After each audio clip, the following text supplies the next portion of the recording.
Hey guys, how are you? So in addition to our series of quick revision with Monika ma'am, we are here with another poem, that is Aunt Jennifer's Tigers, and welcome to our channel Quick Revision with Monika ma'am in short time, right? So without wasting any time, let's start Aunt Jennifer Tigers. Don't forget to keep your books with you while watching our series so that we can give you hints and the words which you can mark side by side. Okay, so guys, this is actually a very interesting poem, a short one too, but the most complicated one also. Many students find it really difficult to understand this particular poem, as well as various areas of poem, like simile, or you can say figure of speech, or you can say tone of the poem, or many other areas. So we will discuss it step by step, as it is very quick session. So we will discuss in the form of summary only. For poetic devices, detailed lesson on poetic devices. Do not forget to watch our series on poetic devices. Let's start with it. So there are 3 quatrains there. 3 quatrains meaning 4 lines stanza, and there are 3 stanzas in this poem. In first stanza, what do we come to know about? Like Adrian Rich is describing tigers of Aunt Jennifer's. As you know, the title of the poem is Aunt Jennifer's Tigers. So it seems like that this aunt must be a very valorous one or courageous one, who must be having the hobby to keep tigers as her pet. But it is other way round. Tigers are not real, they are imaginary. So in first stanza we get Aunt Jennifer's Tigers, like description of Aunt Jennifer tigers. So they are actually bright topaz color. That means you must have observed bright topaz stone, that is yellowish brown stone, which you must have seen on the fingers of people. So tiger's true color is bright topaz, and world of green symbolizes world of jungle. That means they are wild creatures, and they do not fear the men beneath the tree. They pace in sleek chivalric certainty. Sleek meaning royal, chivalric meaning courageous, certainty meaning very certain about their goal, that right, they are going to wherever they are going to be, but they are very much sure of their goal, like where they are going. So in this first stanza, screen word, you must be finding screen word in the first line. That screen word indicates these tigers are not real, and basically this is a creative art of Aunt Jennifer. That means here we have written in first stanza alternate word of art to liberate and express herself. Basically Aunt Jennifer has created an alternate world, sorry, it is I have written here word. So she has created an alternate world of art to liberate and express herself. So just opposite to the stanza, we come to know that it is all about her wish to be free. And here tiger's description is basically fearless, confident, elegant and bold. You can get question of 1 mark. And why fearless? Because they are belong to world of green, denizens meaning living inhabitant of, and then here it is symbolic of spirit of freedom. So in first stanza we just get the idea of the tigers Aunt Jennifer is owning. Basically we come to know that she is not owning it, or you can say she is not having any kind of real tiger, she is creating it. Screen represents, you can say what do you call it, like sceneries surface, or the panel of something like that. It can be a panel of embroidery cloth or something like that, wherever she wants to draw. So you can take it any way round, but basically screen is all about the base on which she is embroidering her own desires. That is basically symbolic of spirit of freedom. Now maybe this can be right or wrong. Let's see, right or wrong. Let's see in second stanza. So in second stanza we come to know about real purpose of creating that tigers on the panel. So in second stanza we come to know about Aunt Jennifer's fingers fluttering through her wool. Here we come to know, no, Aunt Jennifer is not like that what we are looking at or what we are considering or what we are thinking. Aunt Jennifer is just opposite to the depiction of title or the expectations by us. Like she must be very bold enough, or she must be very courageous enough that she must be having tigers all around. But no, in second stanza we come to know that here we see extent of oppression.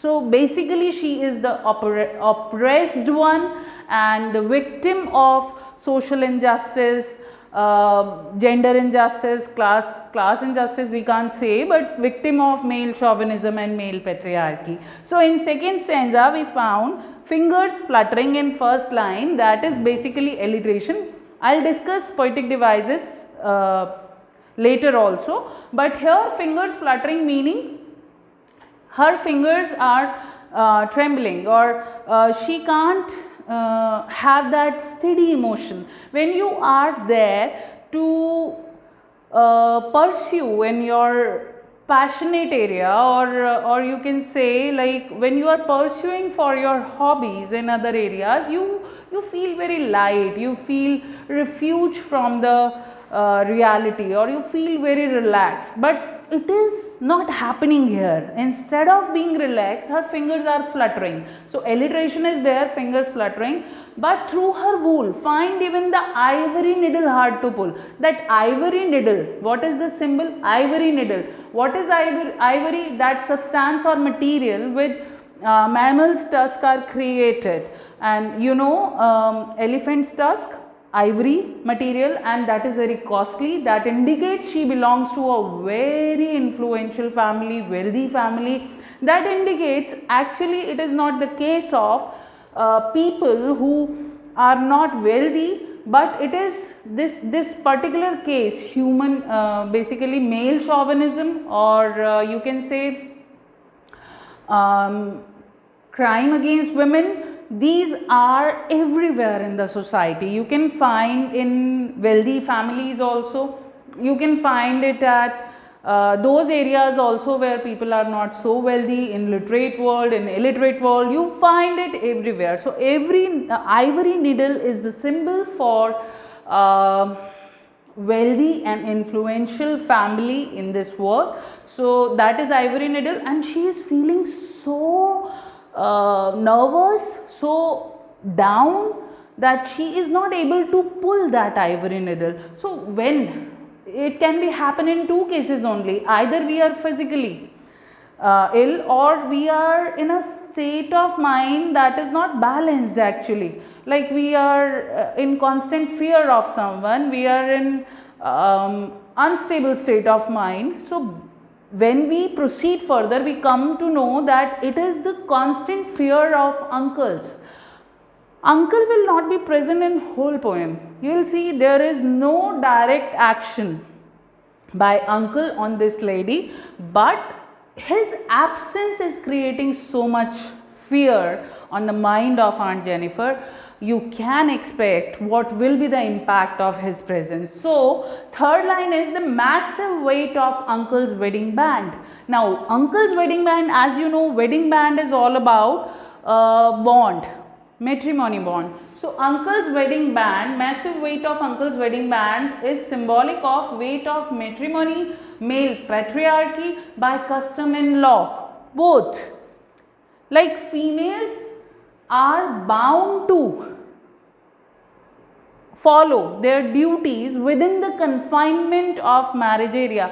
Okay, some of you might not agree with this particular poem, but do not forget Adrienne Rich, 1929 born. She must have written in around 1950 or 60s. So that was the time when it was seen in abundance. So these kinds of poets raise voice against crime against women, and then they were able to bring these kinds of tortures in the limelight, and there were laws that can be made. So many of you will not relate to the situation like no, these days women empowerment we can see everywhere, but do not forget that the things which you are not seeing around, it doesn't mean it is not existing all over the world, and which you are seeing around, it doesn't mean it is present everywhere, right? So it can be bilateral, like both things can be there. You can be lucky that you do not find any kind of chauvinism around you, or any kind of women being the victim of male patriarchy. You must feel lucky, but if it is not found around you, it doesn't mean that it does not exist. Do not take it as a flag of feminism, but just try to make your contribution in one way or another way, like by spreading awareness among people. So this massive weight of uncle's wedding band sits heavily upon Aunt Jennifer's hand. That means uncle's wedding band is personified. So poetic device is personification. That wedding band sits heavily on Aunt Jennifer's hand, that it is the constant, it is the constant symbol of it is the constant symbol of like awareness, or you can say reminder. It is the constant reminder that uncle is there, that male chauvinism is there, or the bond of matrimony or the weight of matrimony is there. Now we come back to third stanza. After all these oppression, when aunt is dead. Okay, so here we see that aunt is no more, and her terrified hands will lie still ringed with ordeals she was mastered by. So aunt has surrendered herself completely in front of oppression, and her terrified hands. This is transfer epithet. Transfer epithet poetic devices. Hands are not terrified. It is giving you the imagery that whosoever hands belong to, that person is terrified. So even after her death, she will not be liberated, and her hands will lie still ringed with ordeals she was mastered by. So still tortured by the stigma of the society, social injustice, like, you know, like if you want to observe, you can observe around you when a woman dies in her old age, basically, do not talk about those women who are liberated professionally, physically, mentally, in every area, or do not talk about those women who are well aware of their own rights. Just talk about those who have given their everything to the society or to their family. So whenever they die, who comes to grieve for them or to show their sympathy to them? People show their sympathy to the people who are left after that women, to the family of the women. Okay, so whatever has happened to the women, nobody is aware of that, nobody, right? So she is still getting tortured with that ordeals, and the tigers in the panel that she had made will go on prancing proud and unafraid. So here tigers mean two connotations would be there, like one, what she has created in the form of her art, that will be there even after her death. But whosoever is going to oppress you, there is major role of being oppressed or being the victim of oppression, major role of oppressed person also. Like if you don't allow someone to bully you, no one can bully you. So that awareness and that courage should be within you, and that tigers represent in two ways, like tigers. So tigers, like which she had created, these male chauvinism, this male patriarchy is working, that is also creation of women only. So even death fails to free her from oppression, ringed with ordeals, meaning struggle of the spirit against oppression, victim of racial, social injustice, male chauvinism, and here tigers are symbolic of terror. So guys, what you find, actually 3 stanzas, on the basis of stanzas you get question. You can get any line. On the basis of that line, they can ask you meaning of this, they can ask you poetic devices used here. Like in first stanza, if you see imagery is what, like we study poem in this format, that we must be aware of symbols, which symbols are used, more or less you can say metaphorical meaning. Aunt Jennifer is symbolic of all the oppressed women who are victim of social class, or you can say gender injustice, and tigers are symbolic of what I have already told you, and many other areas where what thing is symbol is used as for which symbol, that I have explained here. And then I stands for imagery like color, description of tiger, right to pass, and other areas. F stands for figure of speech, that I told you, transfer epithet, and you can say personification. And here one more word, world of green, that is for forest it is used.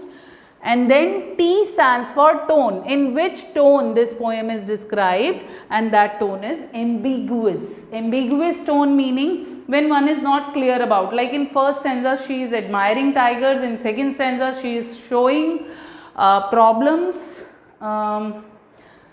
faced by Aunt Jennifer, and then her surrender. Last question, you can answer many questions whatever are being asked on this particular poem. One question is being asked, like, do you sympathize with Aunt Jennifer or not? This is open-ended question, it is up to you. As per my opinion, yes. You can write yes, you can write no, if you can justify it. Like if you want to write no, you can write like it is up to you to stand for you. And the basic message of this poem is try to say no with grace. No meaning no. When you are saying yes to someone, you shouldn't say no to yourself, and it is your responsibility to take care of yourself. And the very basic meaning or theme is, you can take from this about the poet description, this line, a strong resistance to racism and militarism echoes through her work. So you can use it anywhere. I hope you guys must have understood this poem very well. So we are open to your feedback, guys. All the best for your exams. Thank you so much for listening.